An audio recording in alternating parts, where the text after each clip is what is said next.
Swayam Prabha. Digital India. Educated India.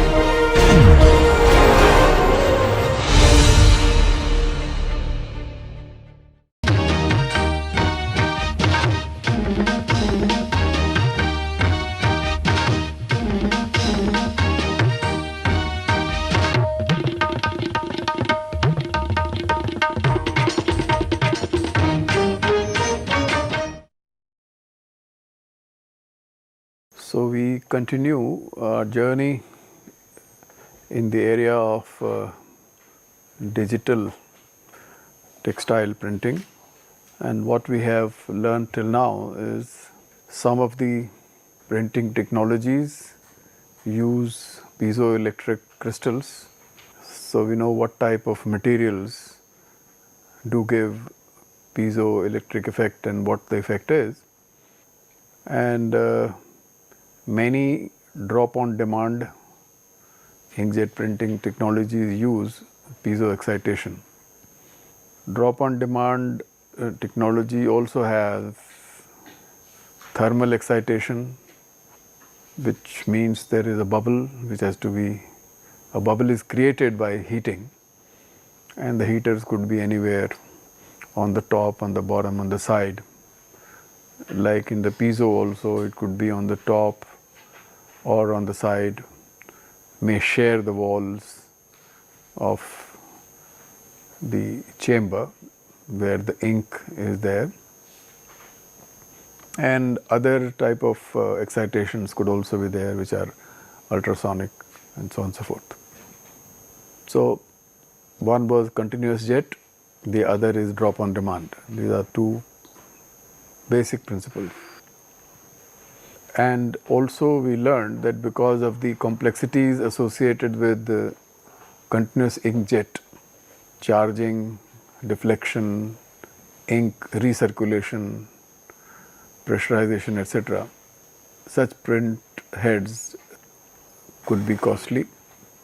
The nozzles are actively replenished by positive pressures, and the operating frequency of these, that means the continuous inkjet print heads, are generally about an order higher than those used in the drop-on-demand systems. We also appreciate that the fabrication of thermal jets, that is thermal inkjet, is relatively easy and less complex. In the thermal inkjet systems, you have trapped bubbles which are air dissolved in the ink. This can also nucleate from the surfaces, can be trapped in the corners, and when the pressure is created by heating and generation of steam, that pressure partially can be absorbed by such trapped bubbles and can modify the pressure pulse, which would mean that you may have designed to have a certain amount of drop volume, but the volume may be different than what you had planned, which may not happen when you are looking at piezo based system, because that is based on displacement. So thermal inkjet, although simple, may not be able to be used for pigment printing inks, which these days include the binder within the ink formulation, which obviously gets polymerized when you heat later, but it can happen during this process of generating pulses. So today we will talk about machines, that mean print heads and general assembly of machines, and see what kind of processes generally are available and what we are supposed to be doing. So the most important part of the machine should be considered as a print head. The whole system is very complex, and in a very short space, short size, short volume, a lot of things have to be included, and you expect right kind of size of drop to be produced at a right frequency, at a right time.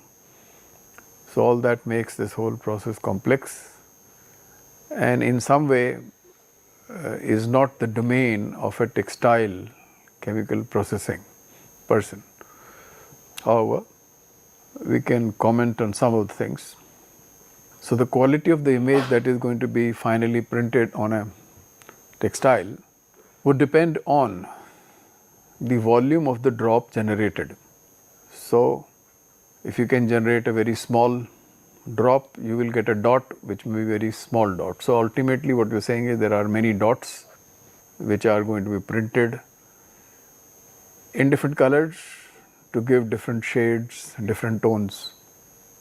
So large is the drop volume, large will be the printed dot, and smaller is the drop volume, smaller will be the printed dot. It can also determine the quality of the prints as well. In early days, we produced large volume like 100 picoliters. Nowadays, it is possible to generate very small volumes of drops, which could be as less as 1.5 to 2 picoliters.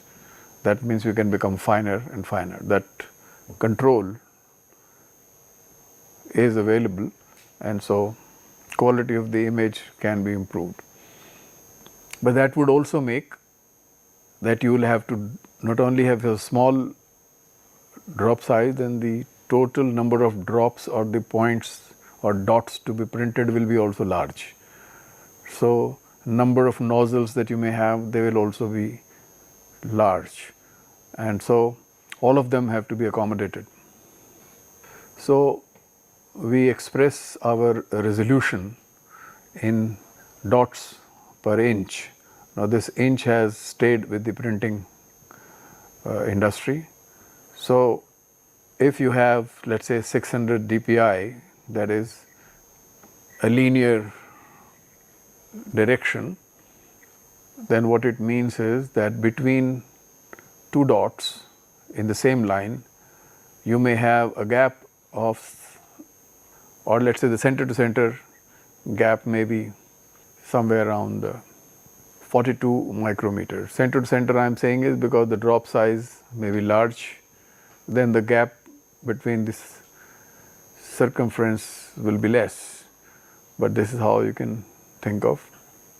Resolution sometimes also expressed as the two directions expressed, like say for example 2400 into 1200 dpi. What it means is that for a textile printing system, in the direction of the motion of the carriage, this is the fabric moving in this direction, the carriage is moving perpendicular to that. So in the direction of the carriage, you may be having 24 dpi, and in the direction perpendicular to the carriage motion, which is the direction when the fabric motion is there, this could be 1200. This is what it means. And so this is how people define the monitors also in terms of pixels. So here we have, instead of pixels, we have dots, which, as we said, smaller dots would probably be able to give sharper pictures.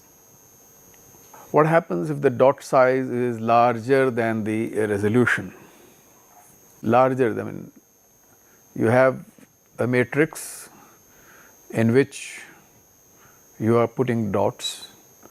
If the diameter of the dot is larger than the matrix that you have generated, then there is a problem in the sense that the colors may overlap at those boundaries, and then you may get an effect which may be different effect than what you had planned for. So one has to optimize in that sense that you just cannot. Therefore, the drop volume is going to be controlled. If you control resolutions very large, therefore the drop size cannot be the same as for a 600 by 600 or 600 by 400 dpi resolution. Drop size may be larger than a 2400 by 1200 dpi drop size, and so the volumes will have to be controlled in that. What happens if the drop size is very small compared to the resolution? So what happens if the drop size is very, very small compared? It is there but very small. So there is a matrix and in which, let's say, in a center very small dots are there. So what you will see is a different thing.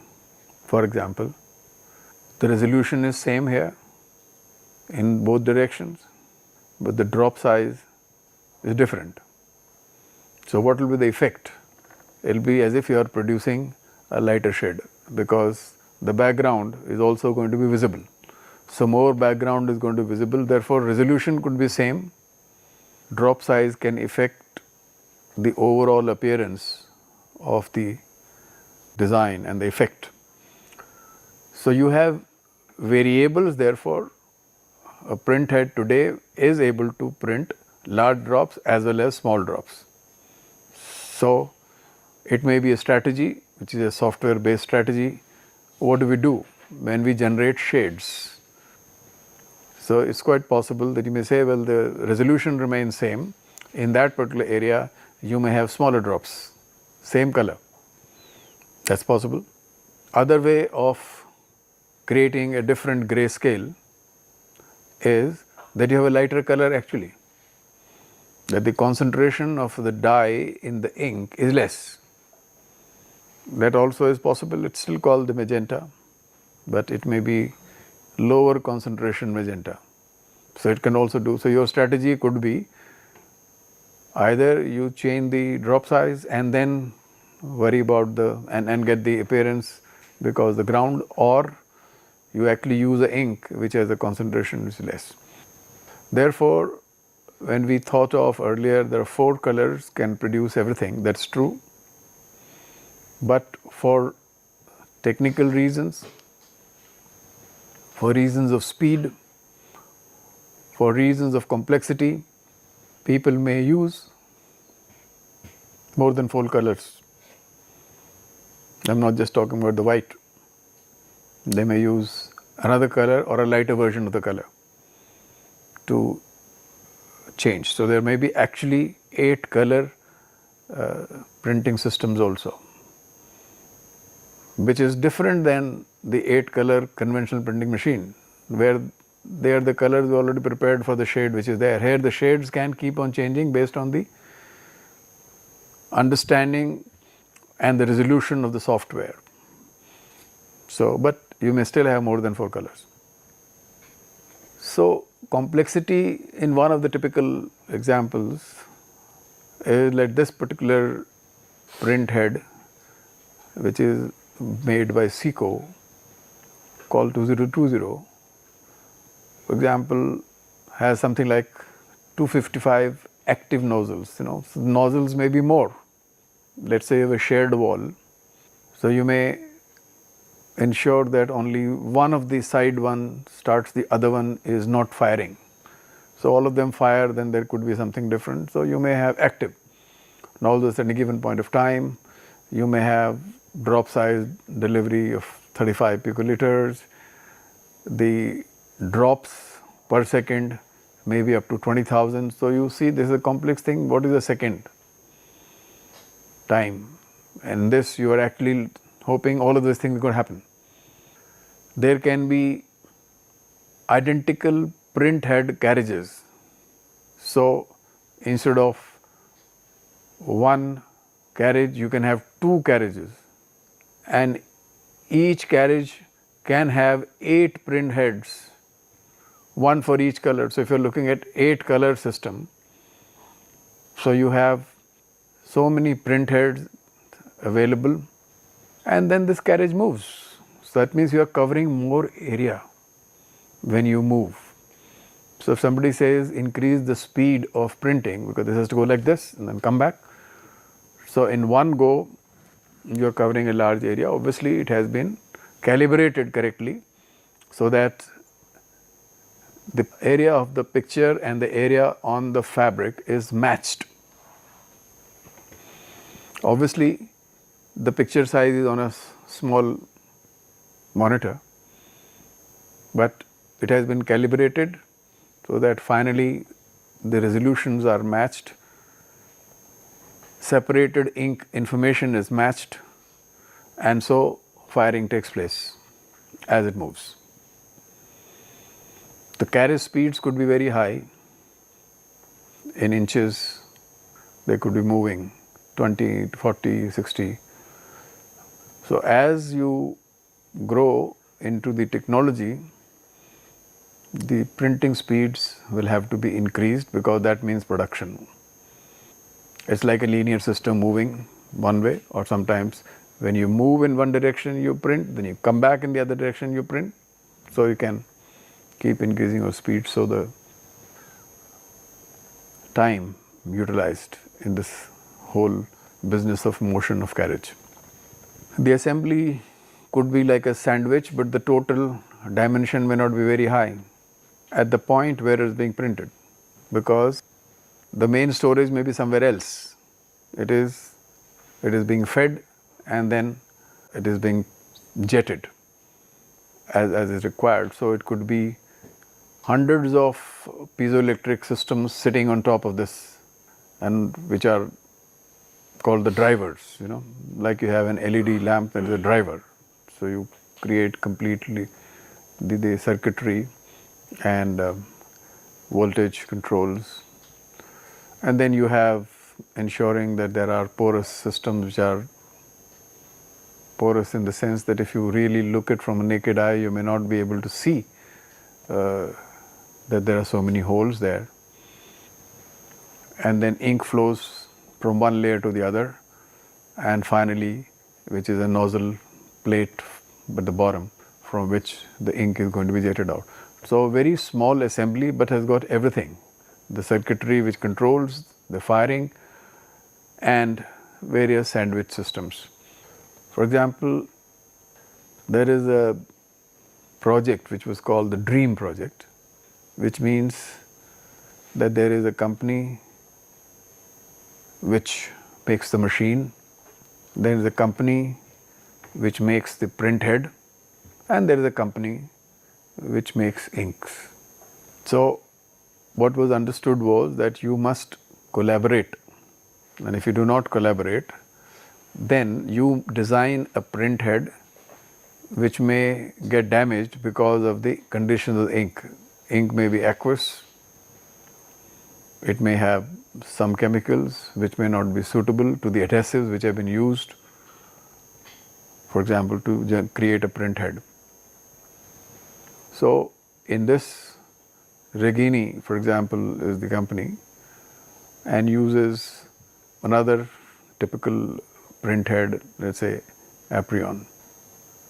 Now this print head dimension, as for the dimensions are concerned, the print head may be large, thickness is very small, but up to 600 dpi it can print. Number of nozzles could be 512.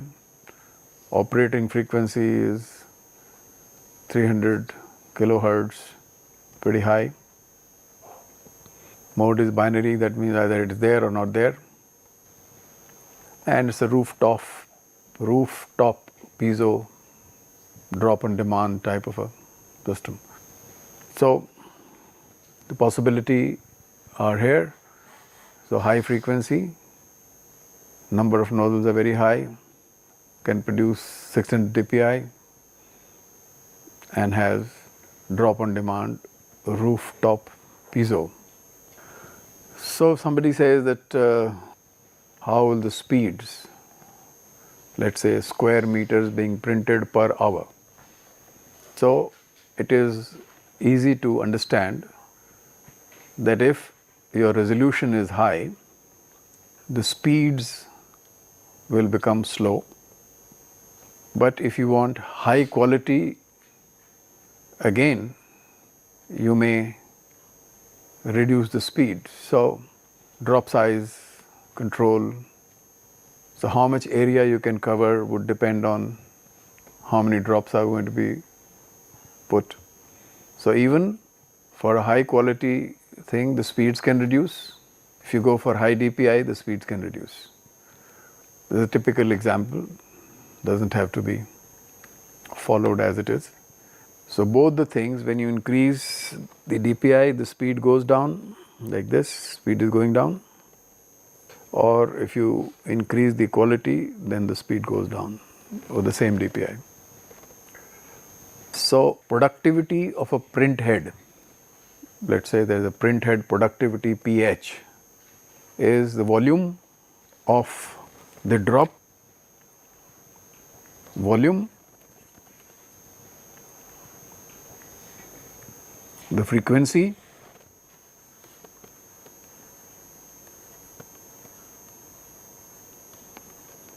and the number of nozzles.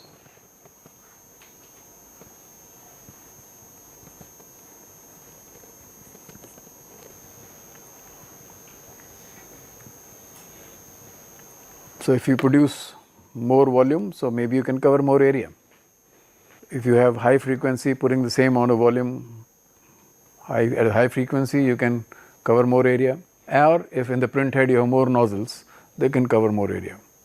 So that's how a print head's productivity would be defined.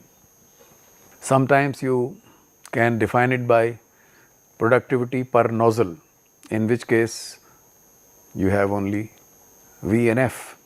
It's again repetition of the previous thing, that the drop on demand, the frequency, as we said, whatever the frequency, 10 kilohertz for example could be, or more as we've seen before. But for the same kind of quality, the frequencies to be used for the continuous inkjet would be 10 times more.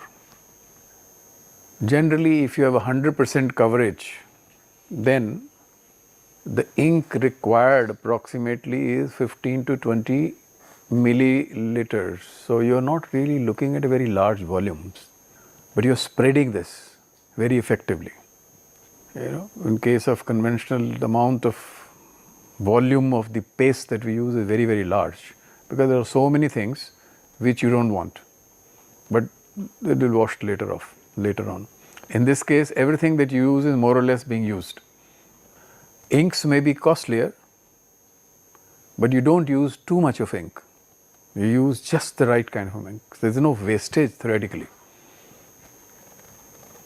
So we look at the printing machine as a whole. A typical printing machine would have a feeder unit, a printing unit, drying and folding. This is the digital printing part. But you may have to do the pre-treatment to the fabric, which may be done on a separate machine before you feed. So the fabric, let's say a very lightweight fabric, a knitted fabric, a piled fabric, or something which has got a lot of protruding hair, may have to be first done, given a pre-treatment, so that the surface becomes smooth, dimensions are controlled.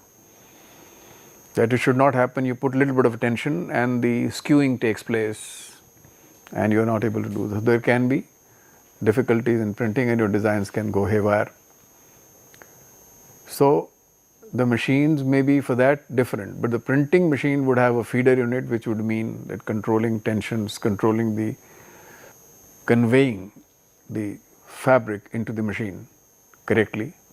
And then after this you have actual printing taking place, where there are jets, the print heads which are working, and then of course you dry before you do anything else, can fold or do whatever.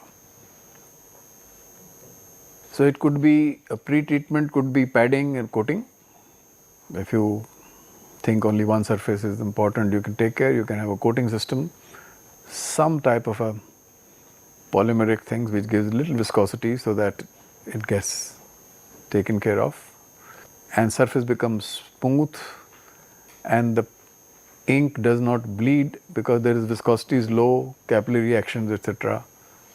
can take the ink from one area to another area, which you would not like. So it would like that too. This pre-treatment can improve the feed performance, like you are feeding the roll of a fabric to the printing unit, actual printing machine. So let's say hard twisted fabrics. What are the hard twisted fabrics? whereas in the fabric the twist is high. What type of examples of those fabrics? Crepe. So crepe, georgettes, etc. So you can have hard twisted fabric, which obviously can extend their dimensions based on tension. So you may like to do some kind of a treatment to that. Stretch fabrics, these days you may get material to be printed which has got inbuilt stretch, or knitted fabric for that matter, and you want to avoid skewing and also sometimes control slippage. Very, very shiny, slippery surfaces can also have difficulty. So you may have to make sure the dimensions remain controlled, so the pre-treatment will be there. Other than that, of course, for different inks you may have other chemicals which also may be there as a pre-treatment part. So you do a bit of a stretching here, so that if there are wrinkles which are also removed, and then you have treated them, so it becomes a stable structure. And this machinery may also be having a drying system. So you have a pre-treatment machinery which not only does padding or coating or stretching, but also dries. So you cannot take a wet fabric and start printing. So unlike what we were looking at the transfer printing system, which appeared to be very, very simple, take a paper, take polyester, heat it up and finished. Here some of the things would be required which increase the scope of this printing system, that you can use different colors, different types of chemistry of colors for different fabrics. So coming to the printing part of it, if somebody asks this question, is this inkjet printing continuous printing or intermittent printing system? If we understand this, you have seen rotary screen printing, roller screen printing, they are called continuous. So this type of a system, is it continuous or intermittent? It actually not continuous in that strict sense, intermittent. That is, when actual printing has to take place, when the carriage is moving from one head to the other, the fabric must remain stationary, so the design is there. If it fabric is continuously moving, the print head moves perpendicular, so what you will see is that the fabric is moving in this direction. You intended the design be here, but the design may actually be printed like this, and coming back it may be printed like this. So you may not be able to do anything which is justice. Although if you see high speed printing systems, it may appear that it is going fast, but if you look at carefully, first one row, once it is complete, then it will move.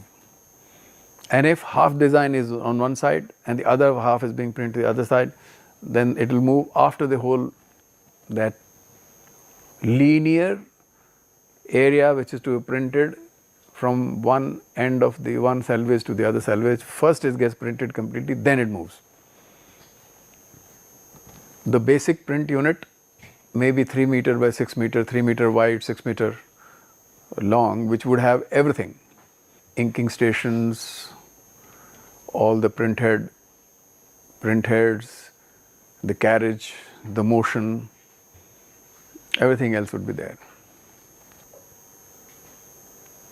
Typical machine may have industrial versions for the textile printing, may have roll to roll configuration. You start from a roll, finish on a roll. But that's not it. You may have machines which are printing piece goods only, like a t-shirt or a small piece or something. So this will be conveyed and then you keep printing. But a typical fabric printing machine would have a roll on one side and the roll on the other side possible. So speeds would obviously vary on the kind of print head that you use. But this is slightly different than the normal printing that we do, that here at least this machine should be kept in relatively more controlled conditions. The pre-treatment or the post-treatment is not going to be in this area, because there you may be having drying of a different kind, curing of a different kind, steaming you may require, washing you may require. That does not require conditions of control, conditions of temperatures of 25 degrees or humidity control of 50-60%. So this zone will be different. So even if you want to have a continuous system, which most probably will not have, pre-treatment done, make a roll, bring the roll here in an environment which is closed, print completely, take it out, and do whatever post-treatment you have to do.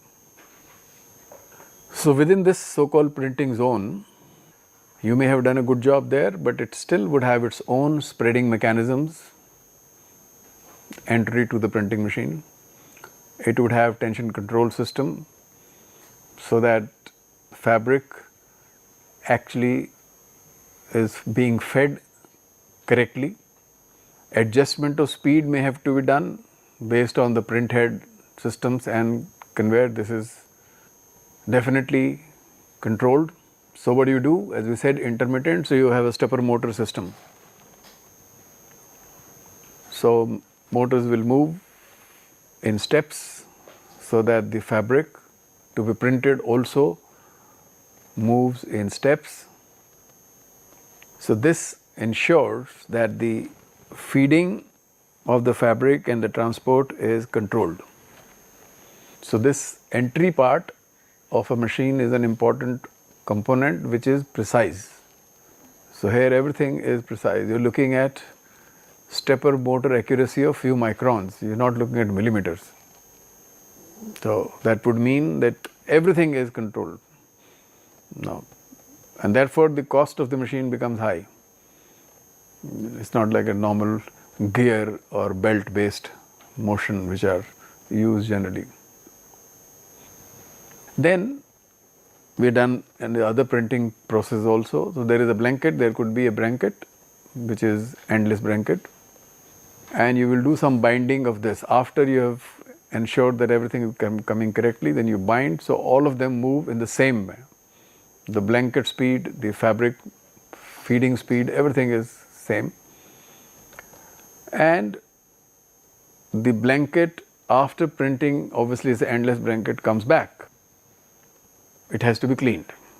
So that again you apply some gum, it again is pasted. So as the blanket moves, keeps on printing, then fabric is removed, the blanket comes back. So think of that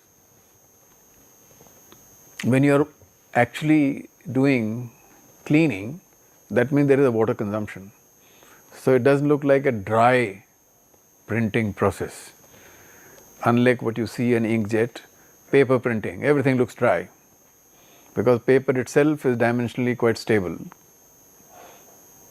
unlike the textile. So all this is there. So you would be having within the system some water inlet outlet cleaning process covered so that nothing else gets wet. So controls have to be there. So digital inkjet printing for fabric is complex from technology, but also from the desired requirement that we have. So in the print point, you have a carriage which got, as we said, many number of heads may be there. Carriage may have 1 or 2 rows, adjustable speeds. The gap between the nozzle blanket and the surface, nozzle and the blanket surface, can be adjusted up to 40 millimeters. That means thicker fabrics can also go. If there are thinner fabrics, you will obviously reduce the gap so that the spread is not there. If the gap is too much, then ink, it is being fired, for example, by continuous inkjet systems going at an angle. It may land somewhere else. But if fabric is thick, then obviously you take the nozzle plate up. But still remember, this is a non-contact printing.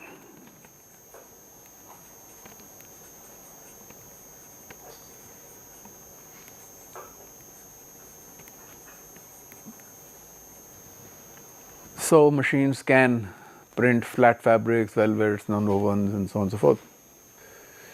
The ink obviously has to be replenished as the ink has been done. So if it's a continuous system, so you can have ink feeding as it goes to one side to the other side. Ink can be fed from both sides to the carriage system. So interesting. So you can have 6 color systems, which is CYMK plus orange and blue. Or you can have CYMK, C light, M light. Or you may also have black, light black, that means towards grey, right? So you can have 6, we can say 8 also. You can have 2 greys, 2 more colors, or 1 white, and this is how you can keep ink. So 8 color being used now is considered as a common thing. More color is for more quality or more production? More production also. More production. You can actually, there's a large area which requires light things. So instead of using to control the drop size, you keep the drop size large and use the other one. But it is not infinite, any color that can be. They're all colors have been correctly calibrated that the image is going to be there. Like cyan light and magenta light will give you the right kind of pickup. But because that area requires less, so you can have a larger volume of the drop, but a lighter size will give you the same effect as small drops, a large number of small drops, and that area. So there the production could also increase. So then you take this out of the conveyor and then dry before you take it for post printing operations. So this has to be done. You can wind on rolls or fold. Generally hot air is used to dry, just to dry, because most of the inks may be aqueous based systems. If it's a solvent based, then it dries quickly. But if your fabrics are generally hydrophilic, you may want aqueous system. Some penetration in the depth also may be a good idea. So a typical fabric machine, printing machine, may be looking similar to what we have seen somewhere. So you have a fabric roll, then you have an endless belt where after some controls, stretching and pushing, you apply, fix it here, it moves in the print head, gets printed, and then you take it on top, dry. So this is dryer, and then you can fold or roll. Now this part is definitely intermittent, which is the print part, but here you can adjust the speed in a manner that it would appear that this is a continuous process. You have stop and you have an excess fabric being there, so you adjust the speed in a way it would appear as if this one is regular, everything is moving from here regular. So that adjustment can be done because you know how much of the fabric per unit time has been printed. So in this type of a typical machine, you have carriages which are moving, right? These days, so this carriage, of course, the image which contains is something called a raster image, you know, this matrix and the dots or pixels in the image, they call the raster. The other image formation format is called the vector image. The vector image is basically a mathematically derived system What it means is that if you want a larger area or expand the equation, the mathematics will make sure that everything looks good. In a raster, if you have a small resolution and you try to enlarge, you will see pixelated images. But if you fix the resolution based on what you want, the life could be good. So, some of the things in the formats which are JPEG, GIF, PNG are some of the formats which have the raster. So most of the machines that you use obviously have to understand the information which is coming from somewhere else. The information may be there is some design station who is making image, there is another station who is scanning or taking a photograph.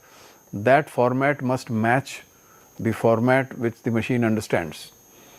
If you try to get any other things, so it may not work. So these days people use Photoshop, which creates these kinds of formats also. Hexachrom systems, which are 6 color based Pantone, they take anything designed on graphic software like net graphics and so on and so forth, also will be creating design, and after that images which will have format like this, which is raster format, and which will then be understood by the machine hardware software so that it goes correctly. So input for the printing, as I said, can come either as a combined color information, which means information is coming as an RGB or the LAB format, or it can bring information already separated in grayscale. So yellow and its complete grayscale based system that you have separated out, light yellow, green yellow, light yellow, dark yellow, etc. So you separation comes, so information comes in grayscale, off for yellow, for magenta, for black, and that is fed. So this all machines normally would be able to understand any of these things, just to make sure there is universalized, Otherwise people say use only that software, then becomes more problem. So some of these common formats and common system information would be fed into the information by any mode, by wireless or wired mode. It will come and it will understand. These days people are now trying to promote machines which are called single pass machines. So what it actually means typically is that there is no carriage which is moving. At the moment, what is the print head? I have got 8 colors.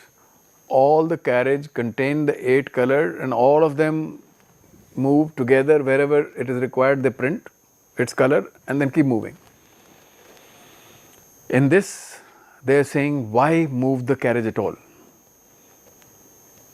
Let there be, like you have a rotary screen printing, 8 color system, 1 color per screen.